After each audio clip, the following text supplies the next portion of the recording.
Well, welcome to another episode of Faith Driven Leadership. Today I'm excited to have a friend and a coach at Faith Driven Leadership with me today, Evan Nichols. Evan, welcome to the podcast. It's good to have you with me. And we're going to get into a little bit of your background, but I guess I just want to start off with, our business name is Faith Driven Leadership. And a lot of people love the leadership side or love the faith side. When you think of Faith Driven Leadership, what does that mean to you, or what does that look like? To me, it's truly the difference between a self-centered mindset versus a kingdom mindset. Okay. So building leadership for Evan versus building leadership for the kingdom. Yeah, which doesn't come natural, right? I think that's part of the challenge and why I've been encouraged to do this podcast, but also start this company is it's like anything good is hard. I think it feels that way. And so that's what we're here to talk about today is a little bit of your journey, which is a great segue into where I want to go with. Just tell us a little bit about you, your story, what led you to where you are today, and we'll just dive into that and go from there. Because I love people to know more about you as a coach, as a human being, as who is Evan. I know you've coached and mentored a lot of people over the years. And so tell us a little bit about your journey. Let me think. We'll go back. I left home at a very early age. So I've been working full-time in some fashion since I was 14, 15 years old. So that kind of shaped, that survival, how do I make money? Sure. How do you try to go to school? How do you try to achieve? There was no guidance. So, being by myself, you're just trying to figure things out. And like most kids, I just fell into a job delivering parts at a Toyota dealership. And something happened when I was there. The guys that were working there just seemed to take a liking to me and really started mentoring me. So then I realized that, okay, this could be a career, and I just kind of jumped in. I loved Toyota and the process, and they provided so much training, and tests and all of these things, that I just fell into it. So I just kind of followed Toyota's program, started as a driver, and ended my career with Toyota being a parts and service director over Toyota dealerships after nearly 20 years. At that point, shifted gears, had kind of a falling out with the corporation I was working with, and decided I wanted to do something different. There again, just kind of fell into this. A friend of mine was getting rid of one of his Snap-on tool franchises and talked me into buying it. So I became a franchise owner. There again, Snap-on offered lots of training and lots of opportunity. So I dived into that pretty quickly. Took a relatively low producing route and made it one of the top producing routes in the region. Became the #1 tool storage dealer on the West Coast. Same thing with diagnostics. Just really kind of took all the training from Toyota, what Snap-on has already proven to be done. Just kind of melded it all together. Went great. Problem with that during that time period, owning a business in Southern California was very cost prohibitive. So a friend of mine, there again, fell into this, was a transportation coordinator for the Teamsters Union in Hollywood. Camping one day, he's like, hey man, we're going into permits, you want to get in the union? Yeah, I needed insurance for my family, stuff like that, so I jumped into working in Hollywood. Within a few months, I became a picture car coordinator using all of my automotive background, but not only that, it was all my management skill that I had been taught through Snap-on, Toyota, that allowed me to interact with the producers, directors, writers, actors, that they hadn't seen before. You were able to relate to them. In a sense, you were able to, not just high level, but actually speak into those things. And to understand what they were trying to achieve. Okay. How do budgets work? How do we get these things to happen? Yeah. And then have the ability to speak into some of these higher pressure meetings and whatnot. And they had gone through 5 guys in 2 seasons. Wow. And then I finished out the last 3 seasons of the show as their picture car coordinator. And then Hollywood shut down during COVID. My wife and I at that time had recently come to faith, and we were doing a study called Purpose Driven Life through our church. And in that study realized that Hollywood was not my passion, even though I was good at it. But I didn't love the hours, I didn't love the environment, and I did not love what it was doing to my marriage. We decided at that time that we were going to leave California. I visited my dad here in Scottsdale, fell in love with Scottsdale, brought my wife out, and said, okay, if I can find a job, we'll move. Yeah. I came out, interviewed several different automotive places, and took a service advisor position down at a Toyota dealer in Mesa. Quickly became their parts and service director as I started.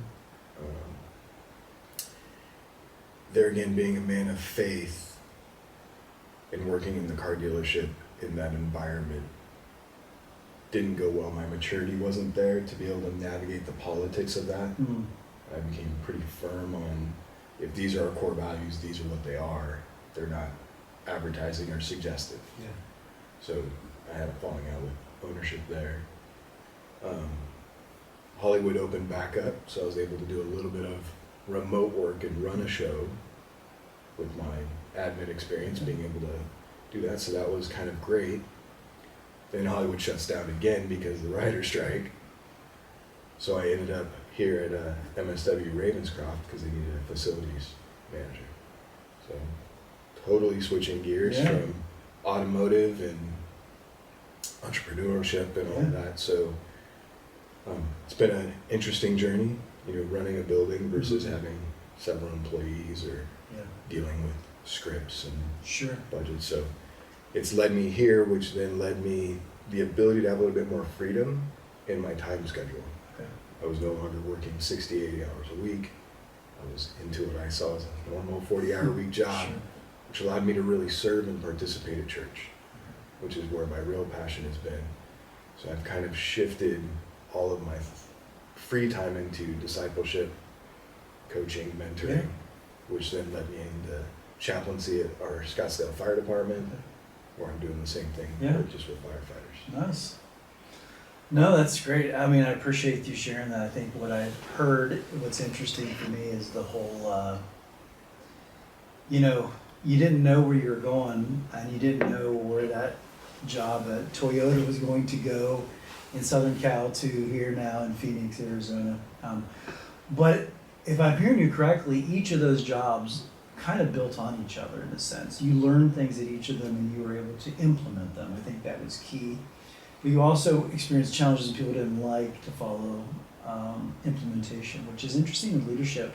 Kind of, one of the questions I thought about to ask is, what experiences most shaped your leadership? Even your style, your philosophy, because what I'm hearing is you were taught, I was taught at FedEx, like, this is what it is. And if you don't follow this, it's quite okay. This is just not the place for you. And I'm sure Toyota was that way, and Snap-on was also. And you also saw success by following the procedure, so to speak. So speak a little bit into leadership, because you've been in leadership at many different areas and levels, like managing departments, managing people, processes.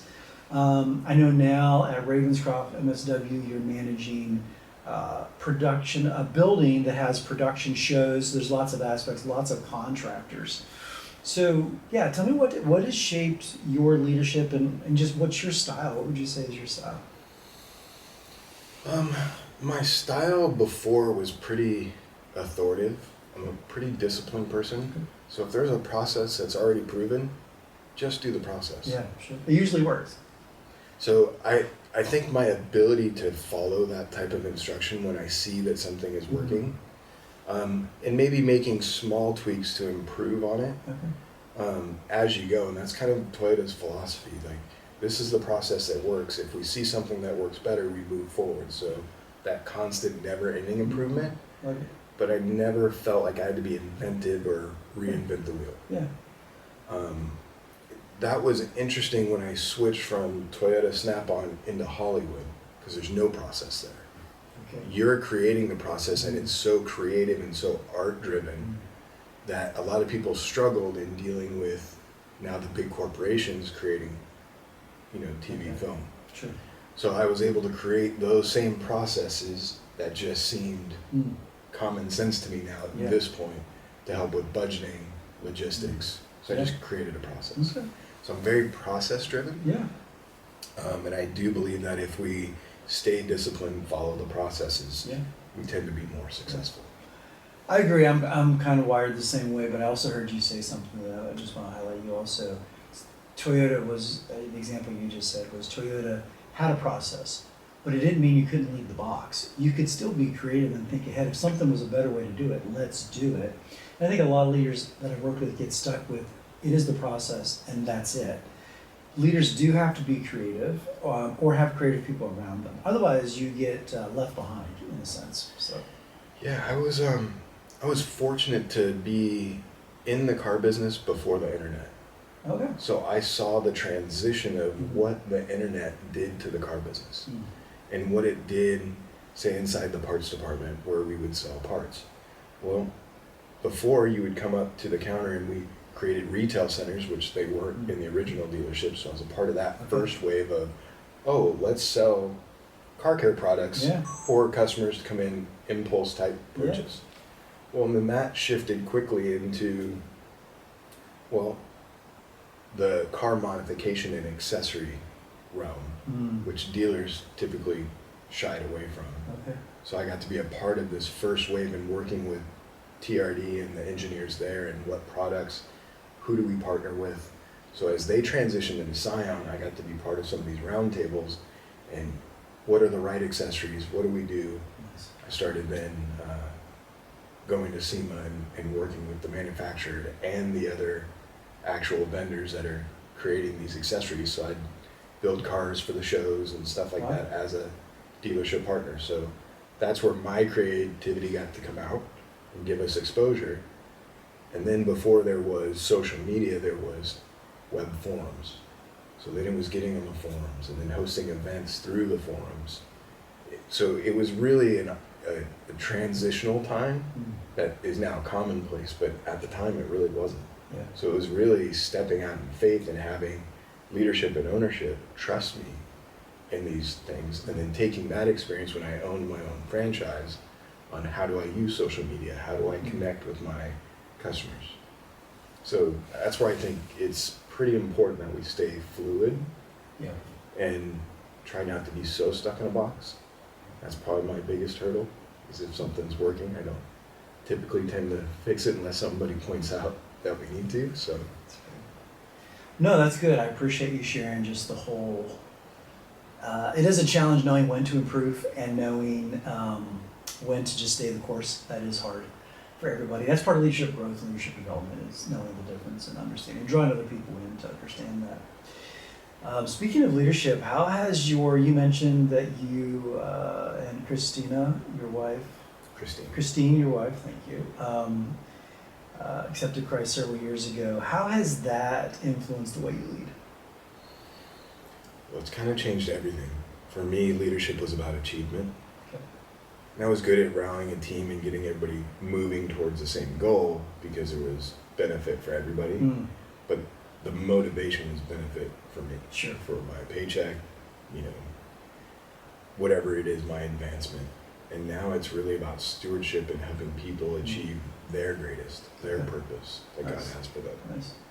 Changing just the perspective and even the desired outcome a little bit is what I'm hearing? Yeah, it really took the onus off of me. And we know that it's much better to give than it is to receive, and I never quite understood that. I lived in a very selfish mindset, and it wasn't until Christ, this is what it means. This is why we feel full and fulfilled and living out purpose when we're serving others. Right. Which led to my, distaste for the term servant leadership. So I believe leadership is serving. Sure. And I wish we wouldn't have to give it that term. Right. And I wish it would have been taught that way to me at the beginning. But everything that I learned from the early 90s till now has been, how do we achieve the next goal?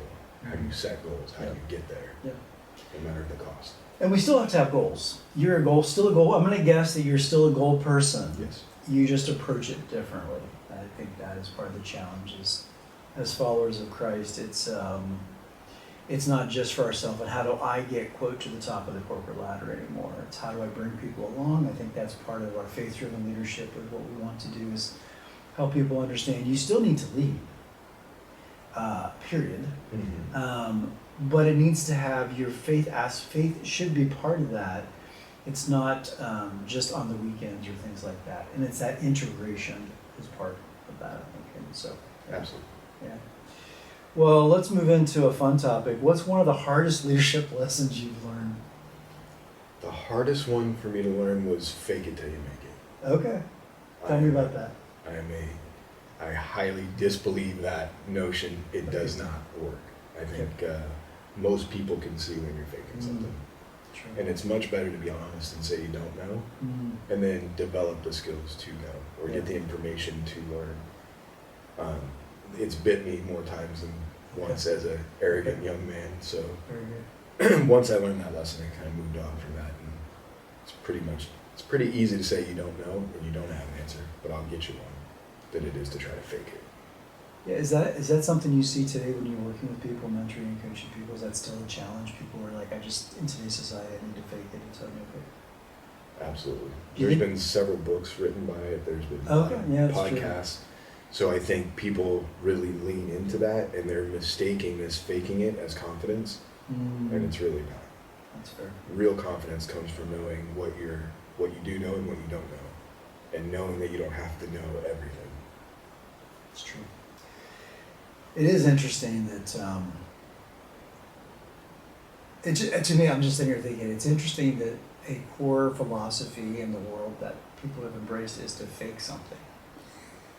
It's just, scary. It's kind of bizarre. What's that? It's kind of scary, actually. It is kind of scary. I'm just like, I think it is, but then if you do fake it and you don't make it, you're living a fake life. I think that's the thing I'm hearing from you. Well, and I think the scary slippery slope with that, as a young man, I didn't know what my identity was. So I morphed my identity into whatever job I was doing.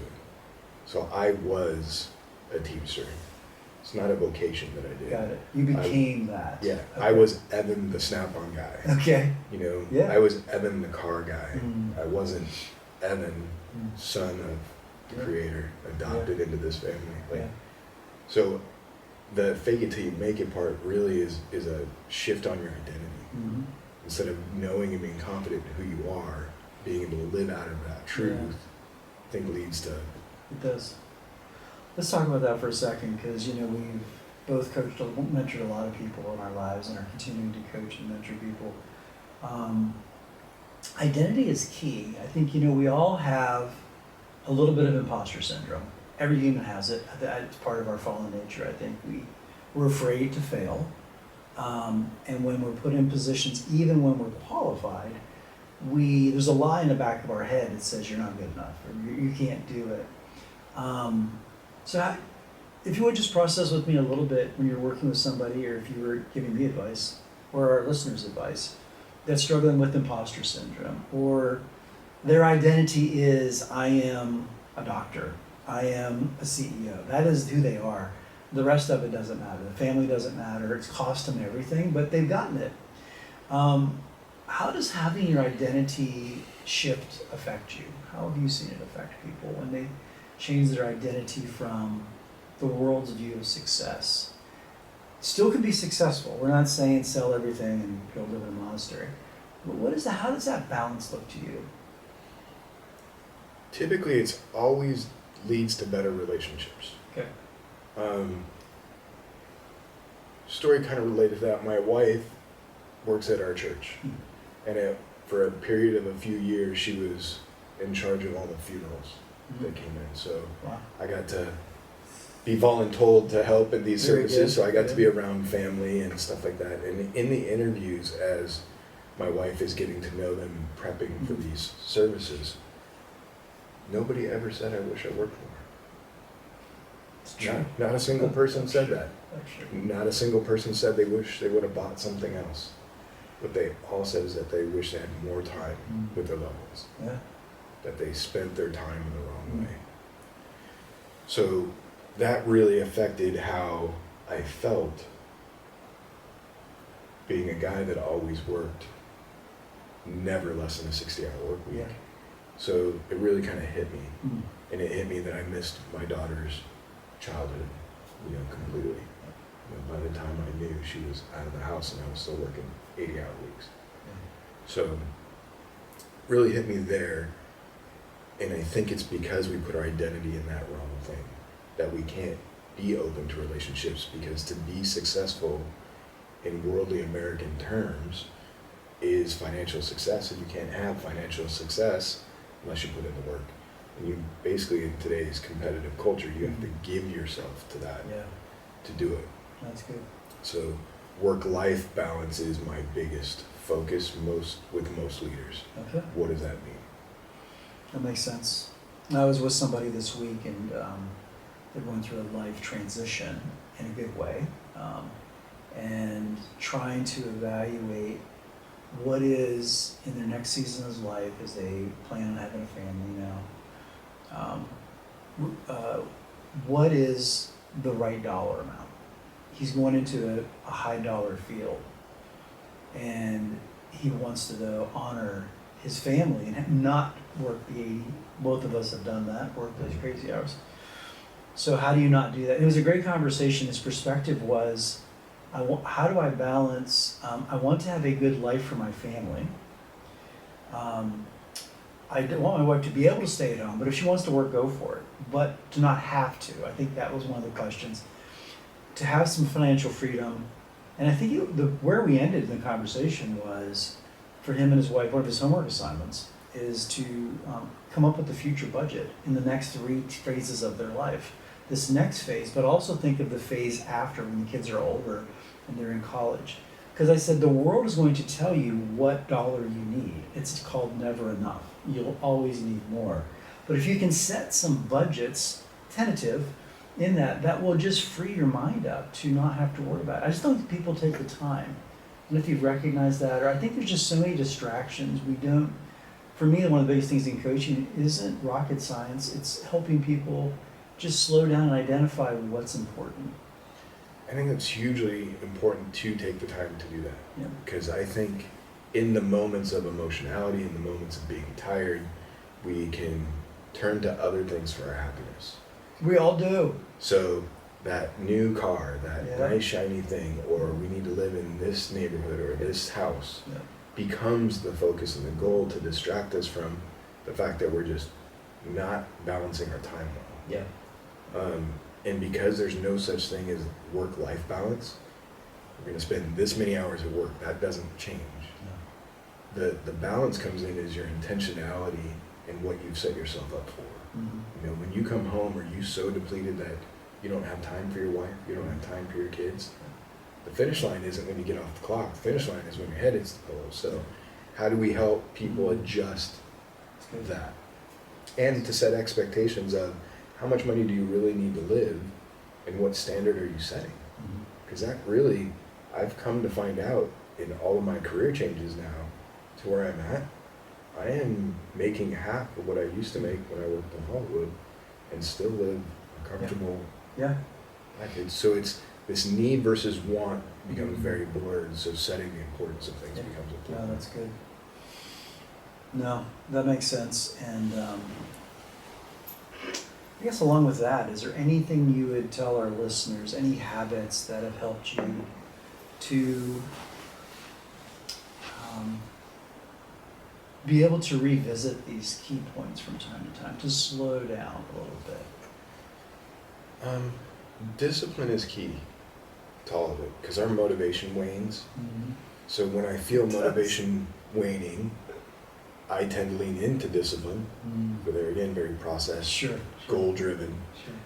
But if I find myself not achieving or not feeling those things as I should, is when I take that step back. Okay. What's going on? Am I giving too much energy to one thing, not enough in another? Has it taken away from my wife? Is there any friction at home because I'm not present when I get home? So. No, I appreciate that. I think for myself, I appreciate you're basically, I mean, you're self-aware of what is your triggers and what's headed down that road. And for me, I sometimes find it quick enough, sometimes I don't, but for me, I try to get rhythms in life where at least several times I'm able to take specific time to just process. I need time that's quiet. People need different things. Some people can do whatever. I need quiet, and I need that time alone to process. Well, the Lord says we all need quiet time. Yeah. We need time spent with Him. I don't know. I've argued with him several times, but I've never won. So Never that's won. why I hear you. Yeah. Amen. No, that's good. So how has your faith influenced the way you lead? Well, it's completely adjusted my heart posture towards it. Okay. The goal now isn't what I can achieve, it's what we can achieve. Okay. My responsibility really hasn't changed, but it's my heart posture that's Mm. changed. I've been entrusted by the owners, the board, to achieve a certain thing at a certain standard.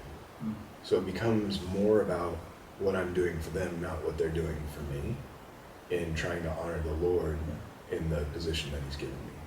So by honoring our employers, we get to honor the Lord.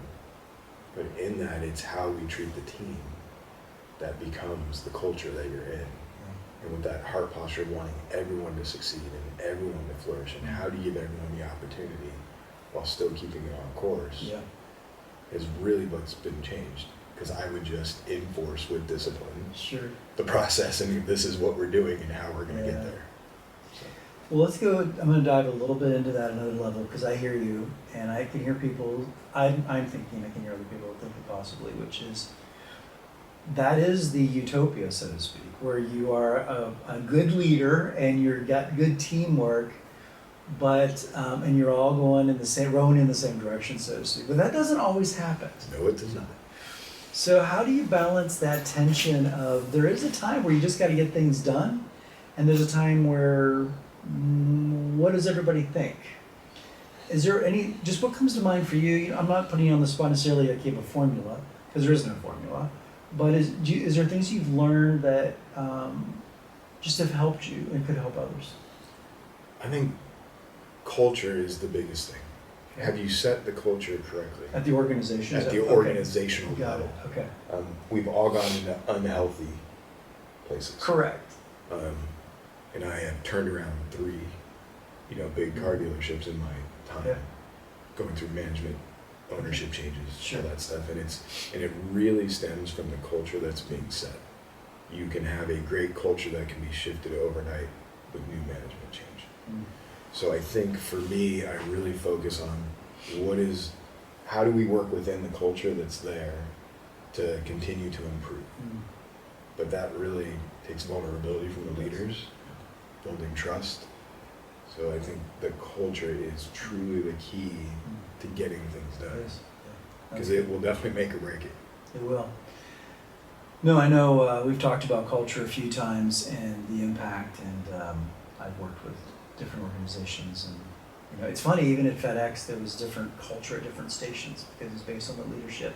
They still could follow the same playbook, but the culture was totally different. You could tell within 15 minutes when you were in a different location. So with faith-driven leadership, we are helping leaders live out their faith. And even we have a lot of clients that are non-believers, that's great, that are wanting to be good leaders. What are some basic principles of culture? So when we're thinking of culture, you've seen some bad culture, we both have, and you've seen some good culture. What is somebody, when they go into an organization, a leader, from a faith perspective, but also just from a human perspective, what are some key things that help turn a culture around that you've found?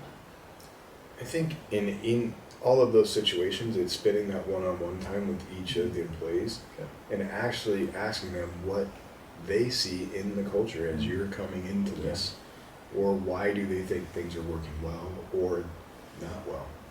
There's a great book called Good to Great, which really talks about, do you have the right people in the right seat and or in the right bus, and is the bus going in the right direction? Sure. A lot of variables.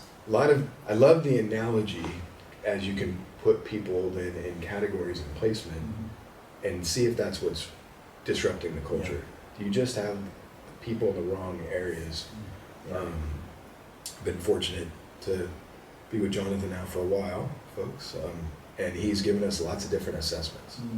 So we use these tools to kind of figure out where do we belong on the bus. So the tools themselves are great for identifying, and I think that offering those kind of things and that kind of guidance really helps people find their spot. Yeah. And I think that's what's most important to setting culture. People feel comfortable in the spot they're at. Yeah, no, thanks. I agree with that, and I think, like with the assessments, and a lot of them are just self-awareness part of that. But I think I've been in lots of places where new people have come in and they just assume they can copy paste into a new place, and that generally doesn't go well. You can fire everybody and start over at the top, but many times you're firing good people. They just haven't either been led well, I find, or haven't had clear expectations.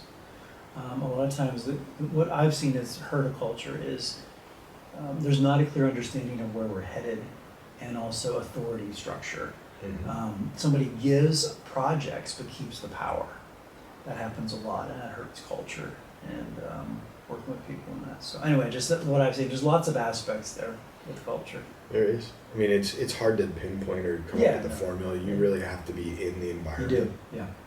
And that's something we work with different consulting, is trying to help people understand where are they. We don't go in there, and had a meeting with an organization 2 weeks ago, and we were just talking. I was like, tell me your story. Like, how did you get here? Where are you actually? Where do you think you are? And then who else should speak into this story, right? It's not just one person, the leader, speaking it, because everybody has, I try to tell the truth all the time, but I see things differently than other people do. So there's always my side, there's your side, and then there's the actual truth. And it's not like we're trying to be bad. We just see things differently. So you want different people's perspectives to see that. I think it's really important. Absolutely. To have that. Well, I know you've also had a lot of influence in your life in leadership over the years, from Toyota to Snap-on to different people. You've read a lot of books. I have read a lot of books. I was going to ask you, like, what's your favorite? But I'll say this. Is there a book you're reading in the last 6 months that you'd recommend to people on leadership? Ryan Skoog wrote a book called Lead with Prayer that I think is really important to understand that there is very little that we control. And as it says in John 15:5, apart from me, you can do nothing. Yeah. Right? So I really have taken that to heart and try to align my heart with the Lord. Because if I'm living out His purpose, then makes a big difference versus our plan versus His plan. Exactly. So we want to be on His plan because He's never going to be on our plans. He's not checking in with us. Yes. Correct. Yeah. Well, speaking on that, what's your favorite Bible passage on leadership? It's not really quoted for leadership often, but it's... or your favorite passage, that's fine. I think it goes with leadership. Okay. But it's not typically quoted that way. But it is Philippians 2, verses 4 through 6, I believe, and it is, be anxious for nothing, but in all things, with prayer and supplication and thanksgiving, bring it before the Lord. Yeah. So the reason why I like lead with prayer is because it reminds me of my dependence upon Him. Without Him, without this truth, there is no real leadership. It all falls flat at some point. And the understanding is that we're all going to have that imposter syndrome. We're all going to be anxious. We all have goals to hit, and there's this pressure. But the pressure is typically self-imposed. And if we realize who we are in Christ and that He is truly in control, and if we are living out His purpose, He's going to turn all things to good. Yeah, that's good. Speaking of that, since you use that, I agree with that. Obviously, I'm not going to argue with the Bible. I agree with that, but it's true. It's hard. It's humbling, though. It's humbling. I get it. What are ways that leaders can lean into that? In other words, I'll go negative. I've seen people just isolate and try to figure out on their own. What are things you'd recommend to a new leader or any leader today that is struggling with imposter syndrome and they're in their own head? What are resources, or what would you recommend that they do? It really always depends on their field. Like, sure. Do you know enough about the field of what you're doing to be competent? So branch out and don't assume you've arrived, which I love. Yep. You know, we need to make sure that we know what we know. Sure. Right? And when we don't know something, do we have the discipline to go learn that thing to make us successful? Yeah. So you do have to have a do attitude Yep. towards it, but know that we don't necessarily always control the outcomes. Yeah. can't control others, you can only control yourself. So if you're living out of that identity and you are starting your day that way, you know, then things tend to fall into place as they should, and people see you as they should. Not leaders don't have all the answers, but they do know how to get answers. Correct. And they do know how to find people that have those answers. There's a lot of people smarter than me that I would turn to get things done. You know, That's true. I know what cars to put on film, you know, based upon what I read. Sure. But I may not be the guy that makes that car run Sure. to get it to film. Sure. You know, That's true. just knowing the right people. No, it's good. I love always have the learner mindset is what I tell people. I'm still learning, I'm still growing, I've never arrived. We'll never arrive. And I think if we can model that to others, that actually lowers our stress level, because then others around us, they're learning because they see us learn. They're motivated a little bit more to learn. But also it just helps me teach others as well, because if they're wanting to learn and they ask, I can help. Versus, I've got it figured out, I'll let you know what to do. We don't want a bunch of robots, but I think that's the challenge, is people are afraid to let go of that power and to invite other people in. Well, I still believe that people operate out of the pride versus humility. Yep. So they want to give the answers, they want to be the savior, and there's only one savior. Yeah. So it's really learning to humble yourself and to draw it out of people. People learn way more by what they catch versus what you teach. Yeah. So that's why I think it's important when you learn a new skill to teach it, so that you can reinforce it. But how do you teach something? And it's truly, most people can get the answer and find the answer. They're looking to you for the shortcut. Can you draw it out and show them that there's no shortcut? Yeah.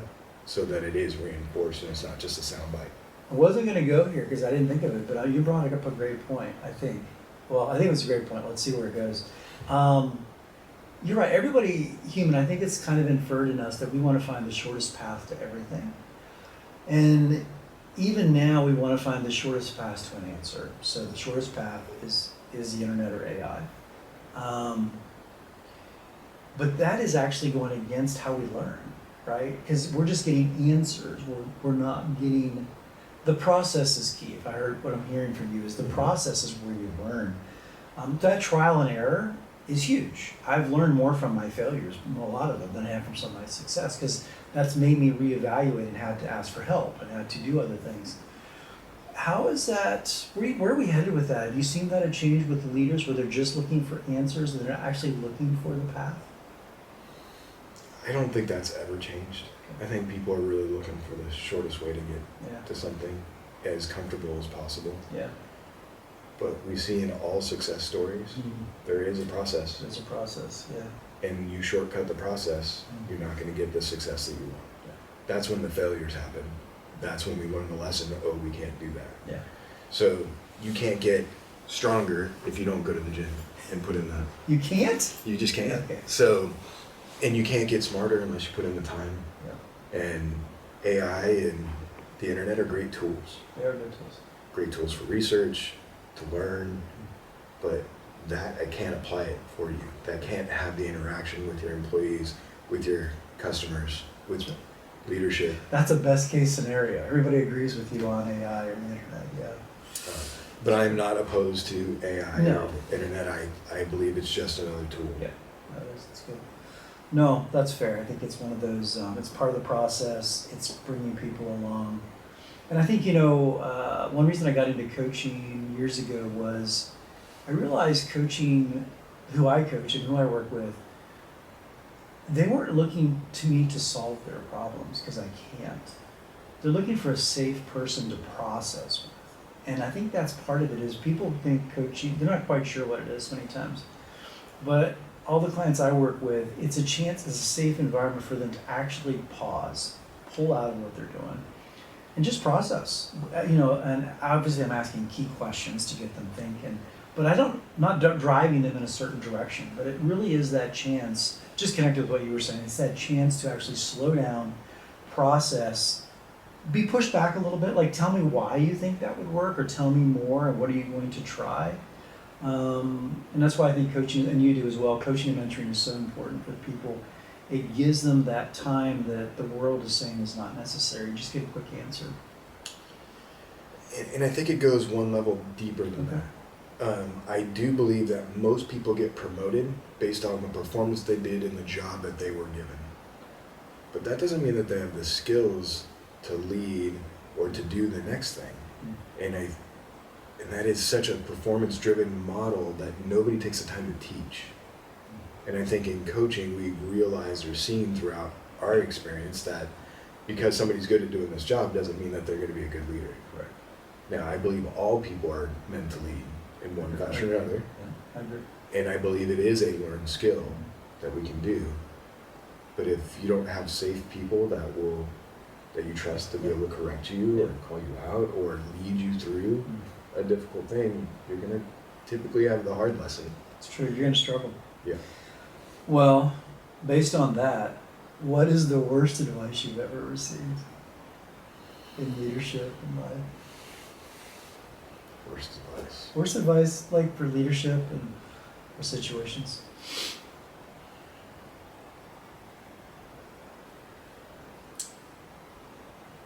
What I say goes. Leadership for me was very authoritative. Somebody, that's what you were taught? Yeah. Okay. Those were the leaders I had in the beginning. This is what I said to do. This is what we're going just to do do. it. And you're not to have an opinion. Okay. And that did not serve me well in these big transitions in technology because I'm not a very tech savvy person. And it could have really harmed me if I would have lived out that way. I was very fortunate to have people I worked with that I really liked and were creative. And I got to know them on a personal level, which may not have been the right leadership tactic, but in those times it allowed me then to trust and for us to try new things and to do that, whereas that is not how I was taught. And I think everybody has a voice if we can be humble enough to hear it.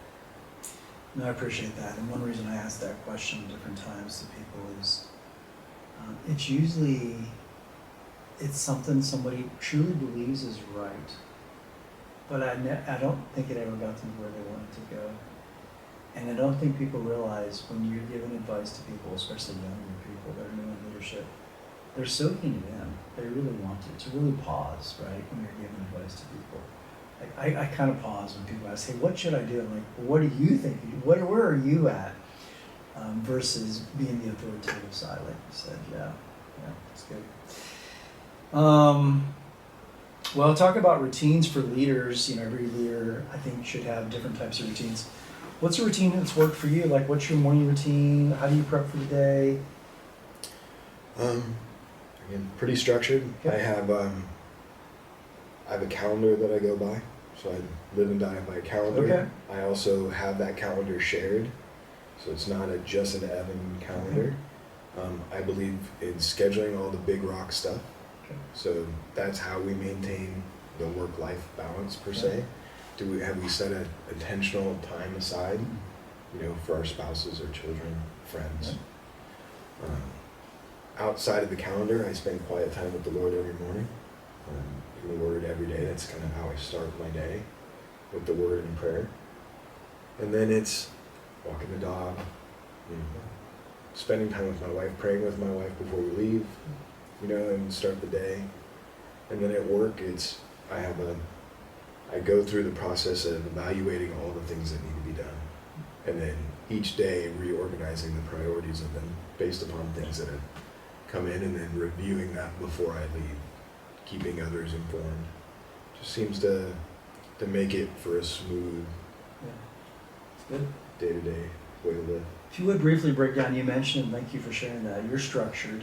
Your structure, I think, is tied to a little bit the rock process, very different sized rocks. For those who are listening, tell us a little bit, because it sounds like your family is a big rock versus a little rock or pebbles. So what does that look like for you?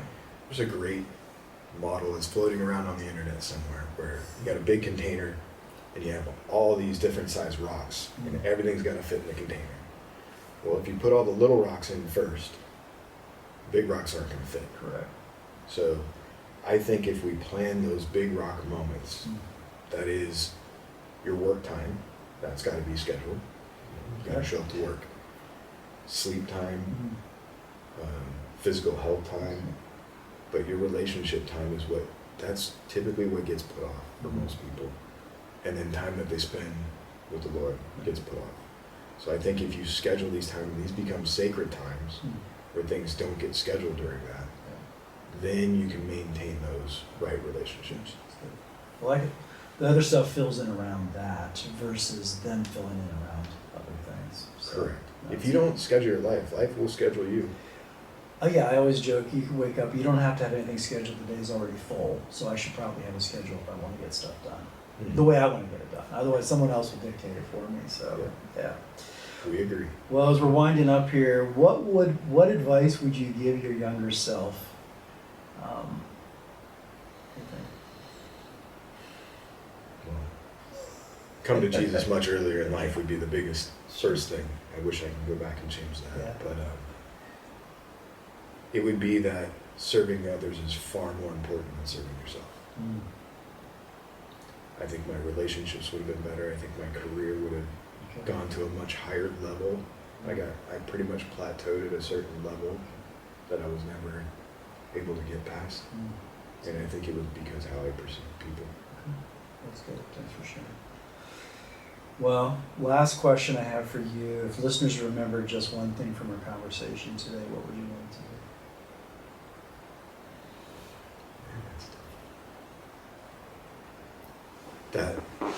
That we're never too old to learn and we never truly arrive. That we need to be open to learning. We need to humble ourselves to know that we're not, don't have all the answers and we're not it. That's right. No, that's good. No, well, thank you for being on and sharing your life with us. And it's been a journey that's not over yet. I'm excited to have you as a coach at Faith Driven Leadership. I know you've helped a lot of people over the years. And just encourage you, if you want to know more about Evan, he's on the website, which is in the show notes below. And just encourage you to set up a discovery call. If you're interested in coaching, reach out, free 30-minute call just to see if coaching is a good fit for you.